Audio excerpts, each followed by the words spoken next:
Sejarah Islam mencatat sejumlah peperangan yang menjadi bukti perjuangan Nabi Muhammad SAW dan kaum muslimin kala itu.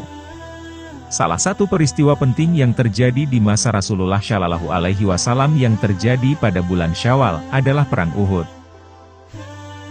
Perang ini terjadi pada bulan Oktober 15 tahun 3 Hijriah. Sesuai namanya, Perang Uhud terjadi di kaki Gunung Uhud. Uhud sendiri merupakan nama sebuah gunung yang terletak di sebelah utara kota Madinah dan sekitar 3 mil jarak dari kota itu. Perang Uhud ini menjadi ajang balas dendam kekalahan kaum kafir Quraisy dalam Perang Badar sebelumnya. Dengan demikian, pasukan kaum musyrikin telah melakukan persiapan dengan matang untuk menyerang kaum muslimin. Seperti dinukilkan dari buku berjudul Kelengkapan Tarikh Nabi Muhammad SAW Jilid 3 oleh Kiai Haji Munawar Kholil, disebutkan setidaknya lebih dari 3.000 tentara disiapkan, di antaranya 200 orang berkuda dengan bersenjata lengkap, dan lainnya berkendaraan unta, dan 700 orang memakai baju besi. Dipimpin oleh Abu Sufyan, tentara musyrikin bergerak menuju Madinah sembari membawa Tuhan mereka yang paling besar, yaitu Hubal, dan diiringi perempuan-perempuan penyanyi. Sementara itu, dari kalangan kaum muslimin, Rasulullah SAW mengerahkan setidaknya 1.000 tentara yang juga dipimpin olehnya langsung. Akan tetapi, sebanyak 300 orang yang merupakan orang-orang munafik mundur dan menarik diri dari peperangan. Golongan munafik tersebut dipimpin oleh Abdullah bin Ubay.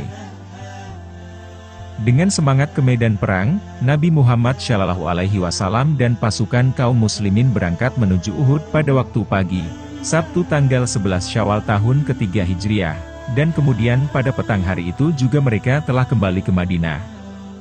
Namun, setelah dari Uhud tersebut dan kembali ke Madinah, Nabi SAW selanjutnya melakukan persiapan perang kembali. Dalam pertempuran Uhud ini, pasukan kaum muslimin terdesak dan mendapat kekalahan besar. Banyak di antara tentara Islam yang gugur dalam perang tersebut. Dalam kitab-kitab tarikh menurut riwayat Ibnu Hisham dalam sirahnya disebutkan, tentara kaum muslimin yang gugur dalam perang Uhud berjumlah sekitar 70 orang. Salah satu dari golongan muhajirin yang wafat sekaligus merupakan paman Nabi Muhammad SAW adalah Hamzah bin Abdul Muthalib. Para syuhada yang gugur dalam perang ini dikuburkan di lokasi perang di Gunung Uhud. Bahkan, Nabi Muhammad SAW pun mengalami luka parah dari serangan musuh.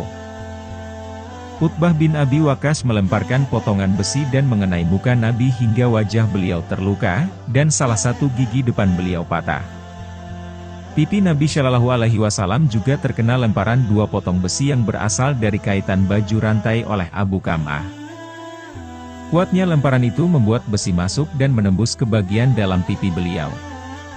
Melihat itu, Hatib bin Abi Baltah kemudian mengejar dan membunuh Utbah. Tidak hanya itu, Abdullah bin Syihab juga melemparkan batu dengan keras ke arah Nabi SAW. Sehingga, dahinya luka parah dan giginya pecah masuk menembus daging bibir beliau. Abu Ubaidah bin Jarrah lantas berupaya mencabut 2 potong besi dari kaitan baju rantai yang menembus pipi Nabi SAW, namun ketika besi itu dicabut, 2 gigi Abu Ubaidah ikut tanggal. Para sahabat berupaya keras melindungi Nabi SAW dari serangan musuh. Secara jumlah dan alat perang, pasukan kaum muslimin memang kalah dibandingkan dengan pasukan musyrikin Quraisy. Di samping itu, kekalahan ini juga disebabkan karena sebagian tentara muslim menyalahi perintah Nabi SAW sebagai panglima perang. Awalnya, kemenangan dalam perang Uhud nyaris berpihak kepada kaum muslimin. Kawasan Bukit Uhud yang bergunung-gunung memudahkan penyusunan strategi perang yang dilakukan Nabi SAW. Beliau menempatkan 50 orang pemanah andal di lereng-lereng gunung sebagai penyerang utama. Dengan posisi itu, tentara Islam dapat menyerang pasukan Quraisy dengan mudah. Sebab, tentara kafir berlarian dan meninggalkan banyak harta serta senjata. Hal inilah yang kemudian menjadi penyebab kekalahan kaum muslim. Rupanya, hal itu membuat pasukan muslim lengah. Pasukan pemanah meninggalkan posisi mereka karena mengira perang telah berakhir. Sementara panglima pasukan berkuda Quraisy Khalid Al-Walid, memanfaatkan kesempatan dalam kelengahan tentara Islam itu. Ia menyusun strategi dan berbalik menyerang pasukan pemanah Islam serta merebut harta yang ditinggalkan. Tentara Quraisy juga menyerang pasukan Islam dari arah belakang. Akibatnya, pasukan Islam terpukul mundur. Kekalahan pada Perang Uhud ini menjadi pelajaran penting bagi kaum muslimin agar senantiasa tunduk dan patuh pada perintah pimpinan. Perang Uhud juga mencatat adanya keterlibatan kaum perempuan.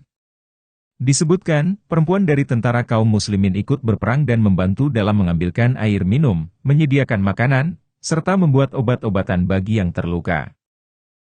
Di antara mereka adalah Aisyah, istri Nabi Shallallahu Alaihi Wasallam, Fatimah, putri Nabi, Syafiah, ibu dari Zubair dan saudara Hamzah, Ummu Sulaim, ibu dari Anas.